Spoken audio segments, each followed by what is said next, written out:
estar aqui nessa manhã, ler a Tua palavra, contemplar o Senhor na beleza da Tua santidade e ouvirmos o Senhor falando diretamente ao nosso coração. Ó Pai, nesse momento então, quando o Senhor estiver falando por meio da Tua palavra e aplicando essa palavra por meio da operosidade do Teu Espírito Santo, nos molde, nos transforme, nos anime, nos confronte em nosso pecado, ó Deus, mas nos dê o fortalecimento da fé e da confiança e da esperança de que de fato nós confiamos naquele que é o único e bendito Deus.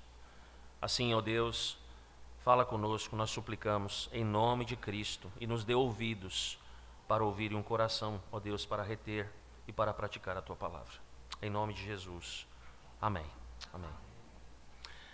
Meus irmãos, à luz desse texto, eu queria introduzir esse capítulo 6 com outro texto das Escrituras. Então, me permitam mais uma vez convidá-los para ler um outro texto que está em Isaías 64. Creio que seja pertinente introduzirmos o texto de Ester capítulo 6, olhando para Isaías capítulo 64. Então, vá comigo para Isaías 64 e vejam comigo em Isaías 64, apenas um versículo, verso de número 4, por favor.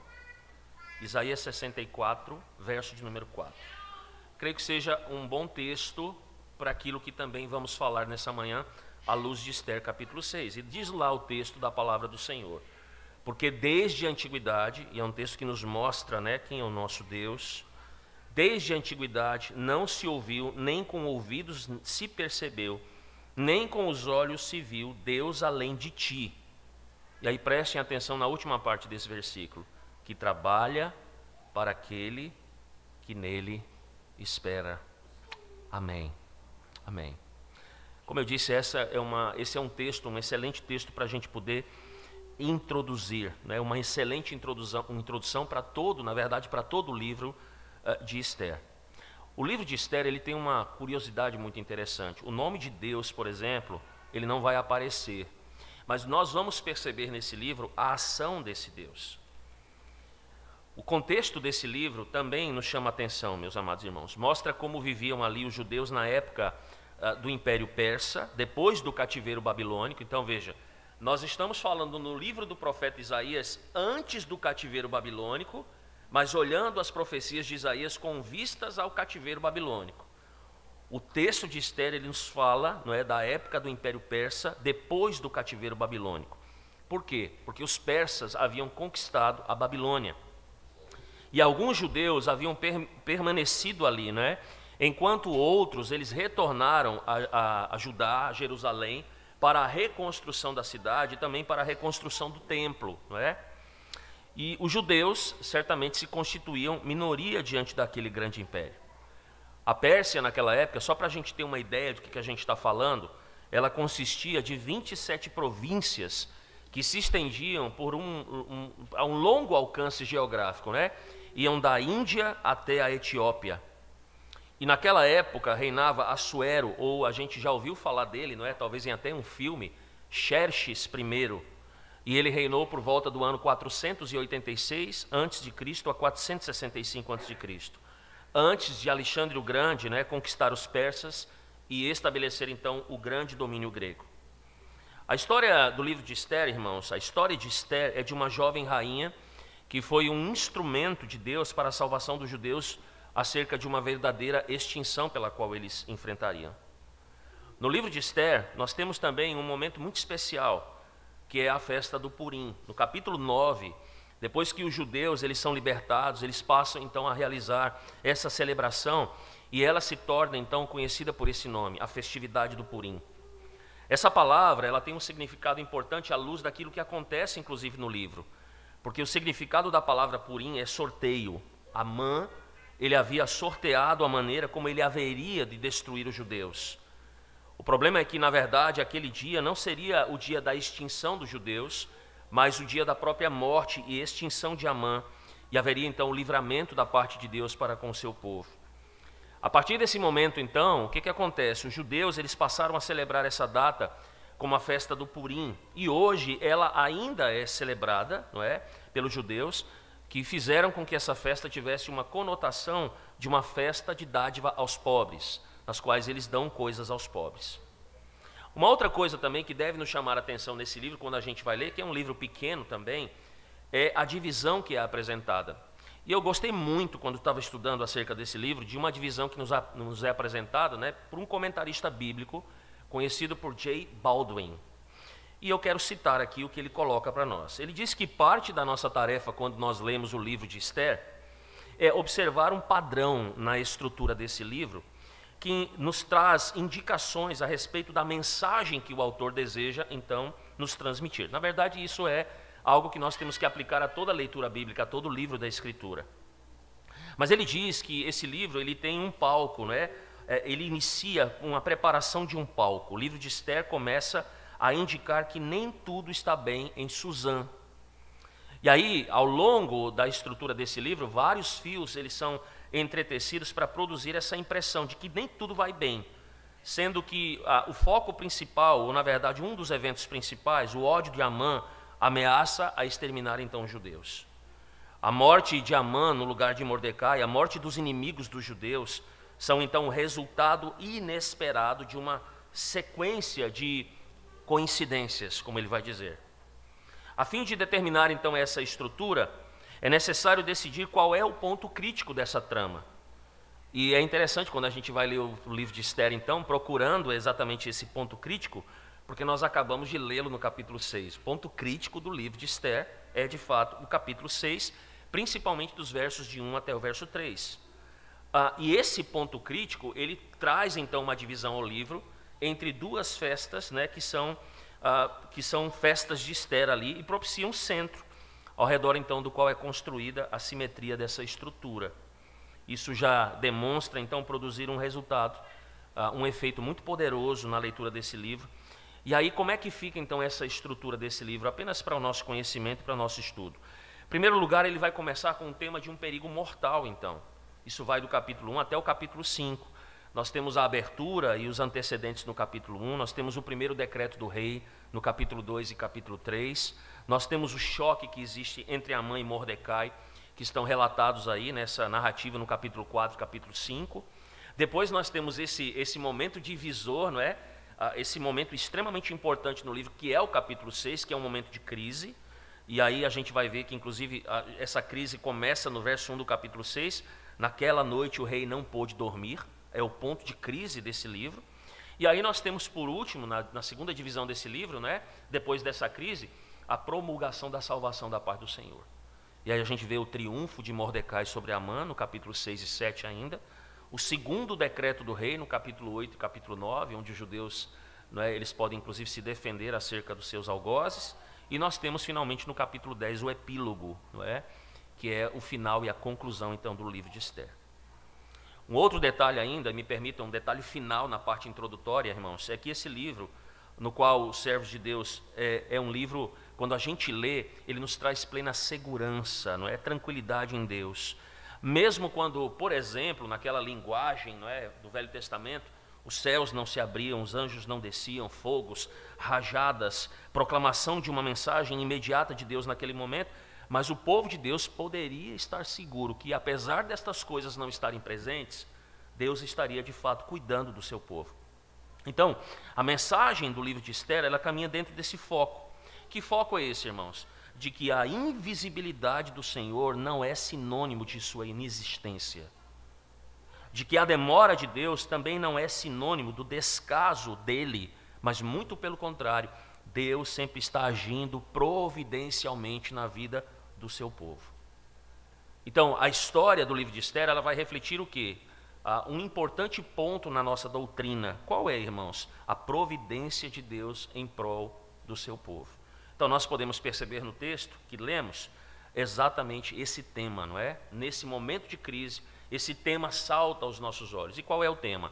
A maravilhosa providência de Deus para com o seu povo. E a gente vê isso nesse texto especificamente de três maneiras, irmãos.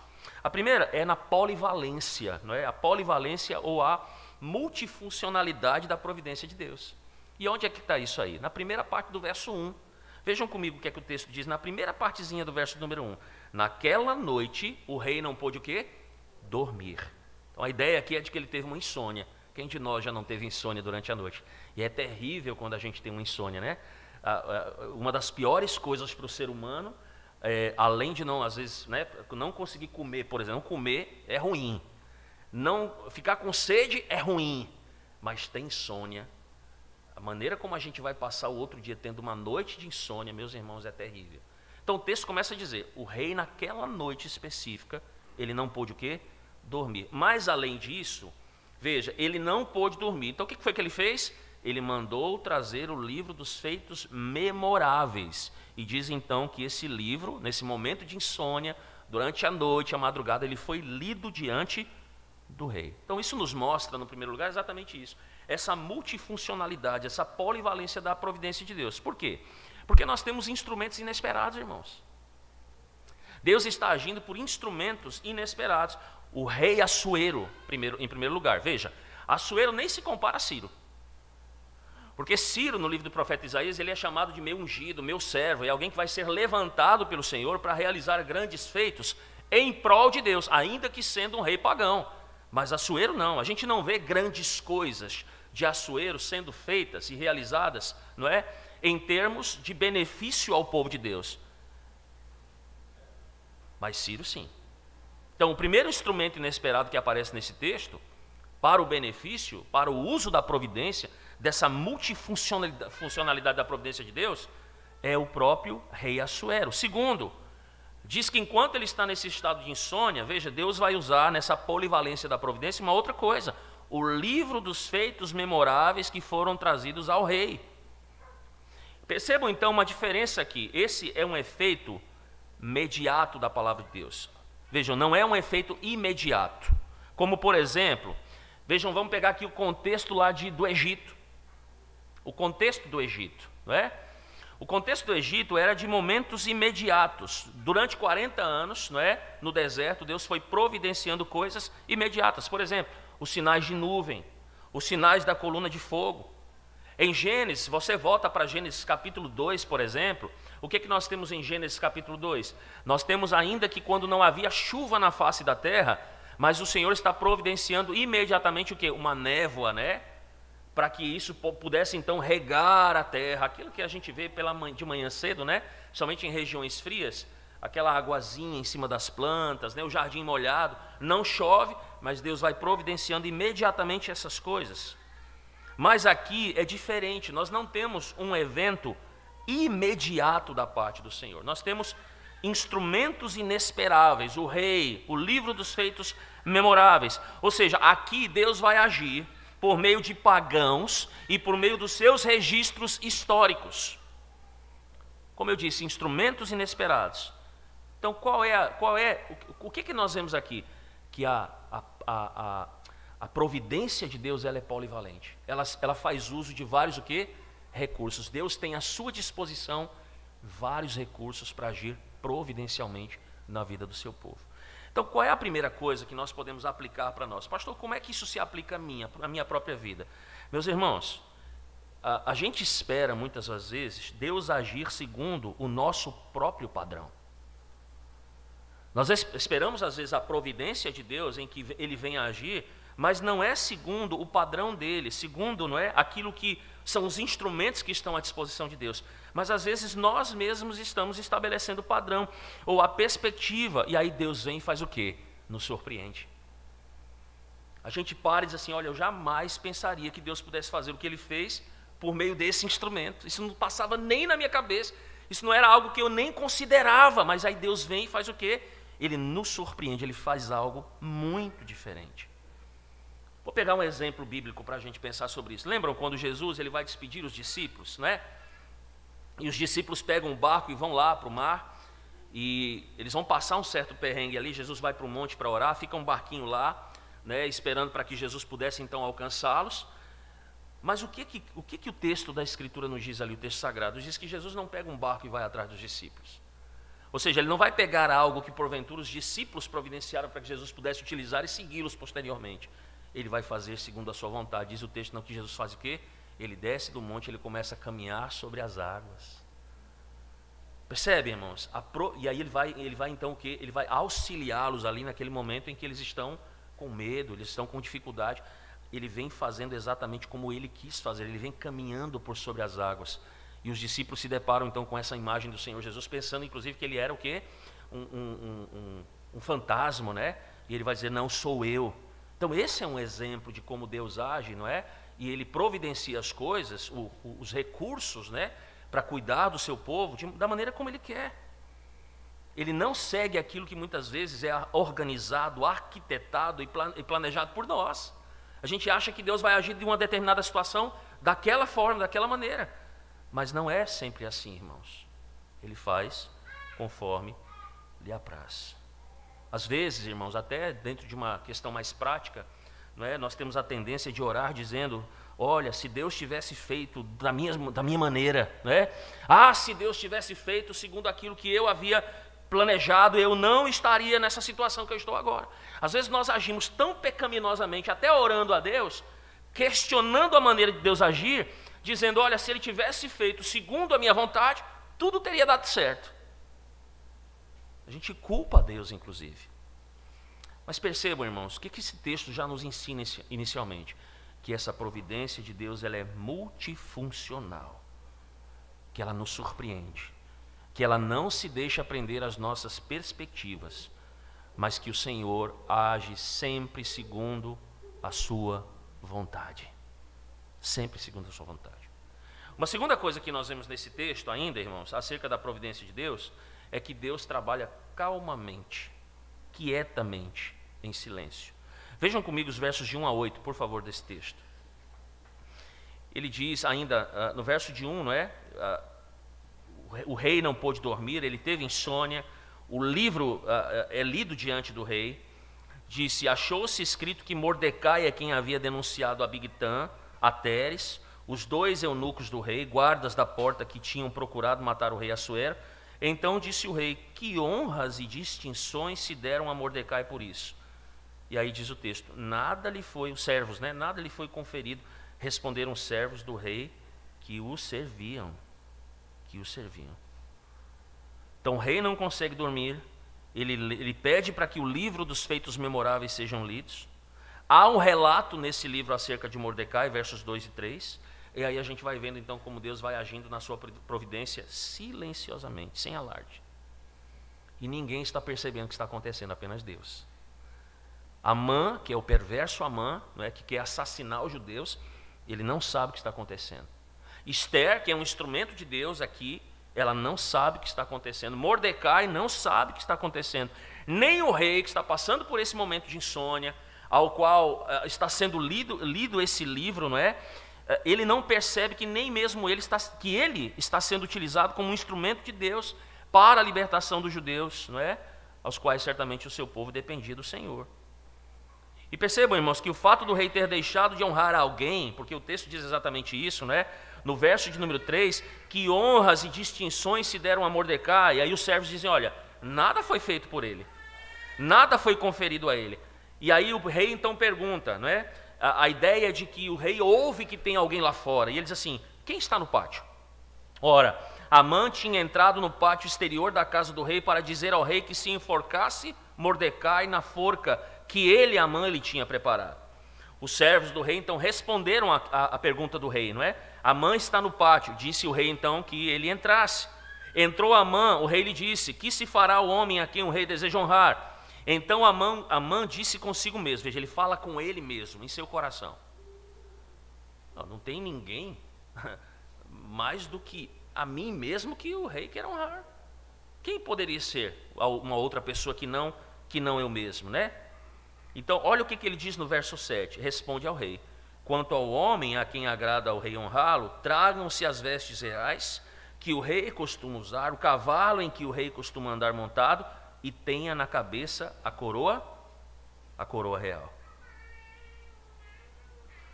Como eu disse, o fato do rei ter deixado de honrar alguém que fez algo por ele, deveria ser o quê? Reparado. O rei cai em si nesse momento. Alguma coisa precisa ser feita. Outra coisa, era uma grande omissão e atentava para a falta de generosidade do rei. Isso poderia, inclusive, de alguma maneira trazer ou abalar o seu reinado. Então ele percebe o seu erro E ele resolve fazer o quê? Honrar Mordecai. E aí, como eu disse, o rei ouve Amã está no pátio, né? E aí vejam e percebam aqui a providência de Deus, a exatidão do momento em que Deus se manifesta, em que a providência de Deus é manifestada. A exatidão do momento, porque naquela noite, diz o texto da palavra do Senhor, que Amã, ele entra no pátio, ele quer ter com o rei, para pedir o quê? Que Mordecai seja enforcado na forca que ele mesmo, Amã, construiu. E aí a gente vê então a providência silenciosa de Deus agindo em prol do seu povo, em prol do seu filho. Irmãos, isso não foi por acaso. Percebe? Isso não é por acaso. Isso é a providência silenciosa do nosso Deus agindo. E aí aqui mais uma lição para nós, muito prática, irmãos. Isso é uma grande lição para nós. Nós nem sempre percebemos que Deus está agindo em favor de nós. Nem sempre a gente percebe. Mas, irmãos, o que nós lemos lá em Isaías 64, o que foi? Lembram lá a parte introdutória? O Senhor sempre está trabalhando em favor daqueles que nele esperam. Nem sempre a gente percebe. Nem sempre nós entendemos os instrumentos. Nem sempre percebemos a ação de Deus. Deus está trabalhando, mas Ele está trabalhando o tempo todo. A Bíblia diz que Deus não é como um guarda, né, comum, que, por exemplo, né, ele dorme durante a noite. Muitos deles dormem. O Senhor não dormita o tempo todo. Ele está trabalhando em prol do seu povo, está cuidando do seu povo, providenciando todas as coisas para o seu povo. Tudo, irmãos. Então, isso deve nos fazer tomar muito cuidado quando nós questionamos o Senhor. Pecaminosamente nós questionamos a Deus, achando que Deus, e lembram que nós falamos inclusive num dos sermões em Isaías, né? O povo está numa situação por sua própria culpa, o povo está sendo disciplinado pelo Senhor, ele será enviado ao cativeiro babilônico exatamente por isso, e lá depois de muitos anos eles começam a questionar: olha, Deus não está atentando para nós, o Senhor não está nos respondendo, o Senhor não está trabalhando em favor de nós. O Senhor parece que não está nos ouvindo ou vendo a nossa condição, porque injustiças estão sendo praticadas contra nós, e Deus não está nem aí para nós. Essa era a acusação do povo, uma acusação pecaminosa, porque ainda, e nós vimos isso de forma muito clara, ainda que eles estivessem sendo disciplinados em razão do seu pecado, Deus estava sim trabalhando em prol do seu povo, até mesmo por meio da disciplina, porque a disciplina é para o aproveitamento. Deus providenciou isso, né, para trazê-los para perto dele novamente, para trazê-los à sua santa comunhão, para que eles se arrependessem. Mas mesmo lá no cativeiro, Deus providenciou todas as coisas. Inclusive não faltou, mesmo antes do cativeiro, o quê? Uma palavra profética, para que esse povo pudesse saber o que ocorreria lá, e eles inclusive não se voltassem para a idolatria dessa nação pagã. Então nós precisamos ter muito cuidado para não termos uma atitude como essa, acerca da providência de Deus. Uma outra coisa, uma outra aplicação para nós, por exemplo, à luz do livro de Tiago, qual é? Muito cuidado, irmãos, não é? Quando nós, por exemplo, e eu até falei sobre isso lá no primeiro ponto, né? A gente tem que tomar muito cuidado quando nós tentamos, não é, fazer com que a providência de Deus, não é, ou a ação de Deus, ela na verdade, ela se enquadre naquilo que nós desejamos. E quando nós fazemos os nossos planos e projetos e nós deixamos Deus de lado, é como se nós estivéssemos inclusive também desprezando essa própria providência. Nós estamos dizendo na prática que somos nós que temos que providenciar as coisas para nós, porque Deus não está nem aí. Então Tiago vai expressar isso de uma maneira muito prática quando ele vai dizer que alguns homens fazem planos dizendo: olha, amanhã nós vamos para uma cidade tal, nós vamos chegar lá, nós vamos negociar, nós vamos ganhar dinheiro, não é? Nós vamos empreender, nós vamos ter sucesso. Mas aí Tiago vem com uma palavra de repreensão e diz assim: cuidado, vocês deveriam dizer se Deus quiser, ou seja, se de fato isso estiver dentro dos planos de Deus, da providência de Deus, vocês terão sucesso. Percebe como nós agimos?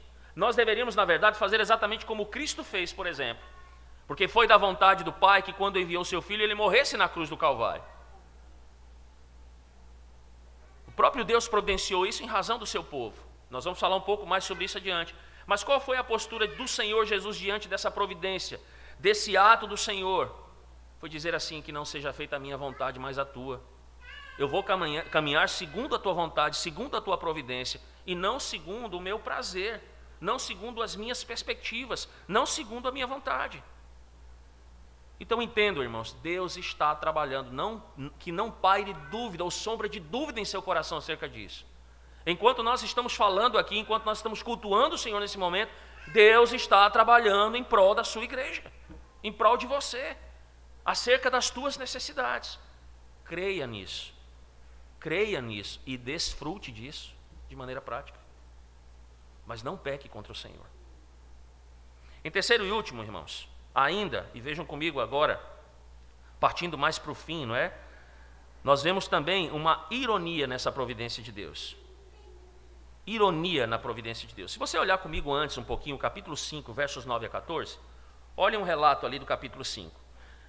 9 a 14, justamente o que antecede esse texto, que precede esse texto. Ele diz: então saiu Amã naquele dia alegre e de bom ânimo, quando viu, porém, Mordecai à porta do rei, e que não se levantara, nem se movera diante dele, então se encheu de furor contra Mordecai. Amã, porém, se conteve, foi para casa e mandou vir os seus amigos e a Zeres, sua mulher. Contou-lhes Amã a glória das suas riquezas e a multidão de seus filhos, e tudo em que o rei o tinha engrandecido e como o tinha exaltado sobre os príncipes e servos do rei. Disse mais Amã: a própria rainha Ester a ninguém fez vir com o rei ao banquete que tinha preparado, senão a mim. E também para amanhã estou convidado por ela juntamente com o rei. Porém, tudo isso não me satisfaz, enquanto vir o judeu Mordecai assentado à porta do rei. Então lhe disse Zeres, sua mulher, e todos os seus amigos: faça-se uma forca de 50 côvados de altura, ou seja, 25 metros de altura. Imagine, uma forca de 25 metros de altura. E pela manhã dize ao rei que nela enforquem Mordecai. Então, entra alegre com o rei ao banquete. A sugestão foi bem aceita por Amã, que mandou levantar o quê? A forca. Agora vejam a ironia desse texto, a partir do verso número 6 do capítulo 6. Entrou Amã e o rei lhe disse: que se fará o homem a quem o rei deseja honrar. Então Amã disse consigo mesmo: de quem se agradaria o rei mais do que de mim para honrá-lo? E ele respondeu ao rei: quanto ao homem a quem agrada ao rei honrá-lo, tragam-se as vestes reais que o rei costuma usar, o cavalo em que o rei costuma andar montado, e tenha na cabeça a coroa real. Entreguem-se as vestes e o cavalo às mãos dos mais nobres príncipes do rei, e vistam delas aquele a quem o rei deseja honrar. Levem-no a cavalo pela praça da cidade, diante dele apregoem: assim se faz ao homem a quem o rei deseja honrar. Então disse o rei a Amã, e olhem a ironia. Alguns comentaristas dizem: olhe o humor de Deus. Exatamente aquilo que a gente vê no Salmo de número 2, né? O Senhor olha das alturas e ri-se daqueles que atentam contra o seu filho, contra a sua santidade, contra a sua majestade. Deus é um Deus de humor, irmãos, um Deus de ironia. Então disse o rei a Amã, verso 10: apressa-te, toma as vestes, o cavalo, como disseste, e faze assim para o judeu Mordecai, que está sentado à porta do rei, e não omitas coisa nenhuma de tudo quanto disseste. Amã tomou as vestes e o cavalo, vestiu Mordecai, o levou a cavalo pela praça da cidade e apregoou diante dele. Assim se faz ao homem a quem o Senhor, a quem o rei quer ou deseja honrar. O que foi que Amã, e qual foi o conselho, ou baseado em que Amã deu aquele conselho ao rei, irmãos? Baseado nas honrarias que ele queria receber. Das honrarias que ele queria receber. Que Assuero desse a essa pessoa o prazer de ser basicamente é isso: rei por um dia. Irmãos, que ideia fantástica. Rei por um dia. Por várias vezes na Escritura nós vamos ver a Bíblia se utilizando de ironia para estabelecer algo muito sério, irmãos. A Bíblia usa inclusive de humor para estabelecer algo sério. E o que é sério aqui, irmãos? O Senhor usa num momento como esse a ironia para mostrar de maneira séria que Ele cuida do seu povo. Que Ele cuida, que Ele age. E aqui esse texto é uma boa ilustração dessa verdade, irmãos. O povo de Deus, segundo Zacarias, é a menina dos olhos de Deus. Então prestem atenção no que eu vou dizer. Mexer com a menina dos olhos de Deus é arranjar um sério problema contra Deus, porque Deus ama o seu povo. Deus fez uma aliança, fez um pacto, e Ele trabalha em favor do seu povo. Portanto, nós devemos perceber nesse texto a maravilhosa providência de Deus, não apenas no universo à nossa volta, irmãos, em todas as coisas que foram criadas, em tudo aquilo que Deus trouxe à existência do nada, mas principalmente no cuidado da sua igreja, do seu povo, no cuidado de cada um de nós. Me permitam, diante disso, então, fazer mais algumas aplicações. A primeira, como eu disse, vou voltar lá para aquele ponto e vou enfatizá-lo. Irmãos, não julguem a Deus pelas aparências. Não julguem o Senhor pelas aparências. Não julguem, por exemplo, e nós somos pecadores, nós temos, às vezes, sentidos muito fracos. Nós temos fracas e falíveis percepções dos acontecimentos. Muitas vezes, e a Bíblia fala o tempo todo que nós precisamos ser homens de discernimento espiritual das coisas, e às vezes nós não nos aplicamos a esse discernimento espiritual. Nós já temos que lidar com a falibilidade das nossas percepções, e quando nós não investimos exatamente nessa aplicação das percepções espirituais, não é? Discernindo as coisas espirituais, aí mais ainda nós caminhamos exatamente para esse ponto, julgamos as coisas muitas vezes pelas aparências. Nessa manhã, por meio desse texto, nós somos chamados a confiar em Deus, no Deus gracioso que Ele é. E nós fazemos isso, irmãos, não por aquilo que vemos, não pela aparência das coisas, mas nós fazemos isso por meio da fé. Eu quero que vocês se lembrem algo que eu já falei aqui, irmãos. A invisibilidade de Deus não é sinônimo da inexistência do Senhor. Nós temos que andar por fé, sabendo que o nosso Deus age o tempo todo em prol do seu povo. Não é à toa que as Escrituras nos dizem, tanto no Velho Testamento, no livro de Abacuque, Paulo vai trabalhar isso lá no livro de Romanos, Hebreus vai trabalhar isso no capítulo 11, o justo viverá pela fé. O justo vai viver pela fé, irmãos. Uma outra coisa, irmãos, muitos de nós, em razão do nosso pecado, em razão das inclinações, não é, dos assédios desse mundo, em razão das artimanhas do próprio diabo, somos tentados a procurarmos um porto seguro nessa vida. E muitos de nós, às vezes, estamos colocando a nossa segurança e a nossa dependência em outras tantas coisas, não é? Estamos escolhendo outros portos seguros. Mas esse texto também nos mostra, irmãos, que a dependência de Deus é o porto seguro para nós nesta vida. Nós precisamos depender de Deus em todas as coisas, porque Deus sempre está trabalhando.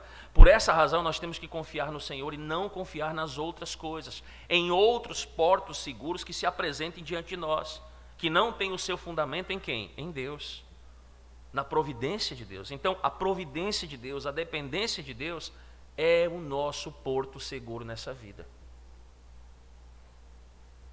Tudo aquilo que está fora disso vai nos levar a situações extremamente difíceis e a sofrimentos nessa vida, irmãos, porque são coisas falíveis, mas o nosso Deus não. Por último, a dependência de Deus também é a nossa verdadeira fonte de dependência nesse mundo pecador. Então nada pode trazer para nós felicidade e satisfação nessa vida, apenas o Senhor. Como é que a história do livro de Esther termina, irmãos? Com celebração. Não é assim?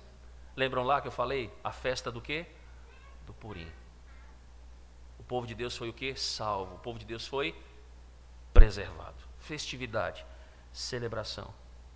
O que isso nos mostra, irmãos, é que hoje nós também podemos celebrar nesse Deus. Por quê? Veja, nós temos ali um cumprimento histórico de uma providência de Deus, mas a nossa fé também é baseada em quê? Em fato histórico, não é? A nossa fé também ela está alicerçada na história. Então nós também podemos celebrar. Por que nós podemos celebrar, irmãos? Porque na plenitude dos tempos, esse mesmo Deus, Ele agiu providencialmente em prol do seu povo. Como? Enviando Jesus Cristo ao mundo. Esse é o maior ato de providência da parte de Deus para conosco. Foi que na plenitude dos tempos, quando o momento chegou, aquele momento específico, decretado por Deus desde a eternidade, desde antes da fundação desse mundo, Ele envia Jesus Cristo ao mundo. Esse que de fato é o verdadeiro rei, e esse que concede salvação e vida eterna. Foi a providência de Deus que fez isso, irmãos. O mais importante ato de providência na história do seu povo, na nossa própria vida. Aquilo que Deus prometeu, Ele cumpriu quando Ele enviou quem? Cristo ao mundo, irmãos. E é exatamente isso que nós estamos fazendo aqui nessa manhã. Nós estamos celebrando mais uma vez, contemplando esse Deus de toda a providência sobre a nossa vida. Veja, as coisas periféricas são importantes e são lícitas. Mas olhar para esse momento da história, esse ato providencial da parte de Deus em enviar Cristo, meus irmãos, isso deve nos encher de felicidade, confiança, dependência no Senhor. É por essa razão principal, que nessa manhã nós podemos celebrar o nosso Deus. Que Ele mesmo, irmãos, nessa manhã aplique a sua palavra ao nosso coração. Amém? Vamos orar. Santo e bendito Deus, nós queremos aprender cada dia mais a viver na dependência do Senhor, a reconhecer a Tua providência em todas as coisas. Nós vimos aqui pela Tua palavra, ó Deus, que o Senhor usa todos os recursos que estão à Tua disposição para fazer maravilhas no meio do Teu povo, para operar bênçãos, ó Deus, na vida da Tua igreja. Nós vimos, ó Deus, que o Senhor muitas vezes trabalha de maneira silenciosa, e isso nos instiga a confiança no Senhor, sabendo, ó Pai, que não deve pairar dúvida em nosso coração, de que em todo e qualquer momento o Senhor está trabalhando, Senhor. E muito obrigado por isso, porque o Senhor em Cristo Jesus prometeu que estaria conosco. Em todo e qualquer momento estaria presente conosco. E bendito seja o Senhor por isso. E não foi alguém que, inclusive Cristo, que realizou uma obra e agora se assenta com braços cruzados em seu trono. Muito pelo contrário, Jesus continua trabalhando. Jesus vai finalizar a obra da redenção, Ele vai voltar. Ele vai fazer com que nós venhamos a ressuscitar dentre os mortos. E nós vamos ressurgir naquele dia com corpos glorificados. Ó Pai, que bendita providência sobre a nossa vida, Senhor. Que bendita bênção sobre a nossa vida, Senhor. E possamos, ó Pai, vivenciar esses aspectos da Tua providência de maneira muito prática. Afasta de nós qualquer questionamento, qualquer dúvida, ó Deus. Afasta de nós o hábito pecaminoso que muitas vezes nós temos, ó Deus, de querer que o Senhor venha agir conforme o nosso padrão e a nossa vontade. Mas que possamos saber, inclusive, esperar, confiando no Senhor, mantendo a nossa esperança firme no Senhor, de que o Senhor jamais falhará, de que tudo aquilo que o Senhor prometeu ao seu povo, o Senhor irá cumprir. Isso não quer dizer que no mundo não teremos aflições, mas sabedores, ó Deus, de que pela Tua providência Cristo venceu esse mundo. Cristo venceu todos os nossos inimigos na cruz do Calvário. Bendito seja o Senhor por isso. Nós temos essa confiança no Senhor. Que isso seja algo inabalável no nosso coração e na nossa própria vida, Senhor. E que de fato o nosso porto seguro seja o Senhor. Não venhamos a recorrer a absolutamente mais nada, Senhor. Nada. Assim aplica a Tua palavra nessa manhã ao coração dos Teus filhos, ó Deus. Que tem tantas dificuldades, que tem tantos problemas, que são tantas vezes assediados, ó Deus, por essa desconfiança no Senhor. Mas traz ao nosso coração essa bendita confiança de que o Senhor tem cuidado de nós em todas as situações, em todas as coisas. Assim nós te oramos em nome de Jesus. Amém. Amém. Meus irmãos, nós vamos cantar o hino 269.